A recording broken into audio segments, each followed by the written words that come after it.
আজি আমি ওলালোঁ গুৱাহাটীৰ ৰথ যাত্ৰালৈ বুলি।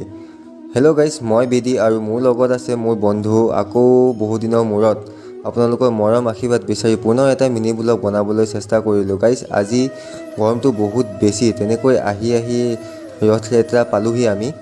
তো বহুতখিনি চিন্তা কৰিছিলোঁ, বহুতখিনি বিচাৰিলোঁ ক'ত কি আছে, ৰথ যাত্ৰা মানে ক'ত পাম সেনেকৈ আৰু। তো বিচাৰি আমি পালোঁ ৰথ যাত্ৰা ক'ত ঘূৰি আছে, কোনখিনি জেগাত আছে মানে আৰু। তেনেকৈ আমি চেষ্টা কৰি ৰথ টানিবলৈ চেষ্টা কৰিলোঁ।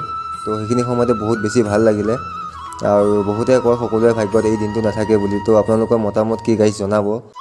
আৰু গাইজ আপোনালোকে দেখিছে যে আমি এনেকৈ ৰছী টানি আছোঁ। তো গাইজ ইমানখিনিত ভিৰ দেখিছে যে আপোনালোকে, তো মানে কি আমি ৰছী টানি থকাৰ আগত মানে বহুত বেছি ভিৰ আছিলে গাইজ। আপোনালোকে মানুহবোৰ দেখিছে বহুত বেছি ভিৰ, তাৰ আগতো বহুত বেছি ভিৰ আছিলে। তো তেনেকৈ আমি সেৱা শুশ্ৰূষা কৰি আমি তাৰ পৰা উভতিবলৈ ধৰিলোঁ গাইজ। আজিৰ মিনি ব্লগটো ইমানখিনিতে আছিলে। যদিহে মিনি ব্লগটো চাই ভাল লাগিল তেনেহ'লে like, comment, share and subscribe কৰিবলৈ নাপাহৰিব গাইজ। জয় শ্ৰীকৃষ্ণ।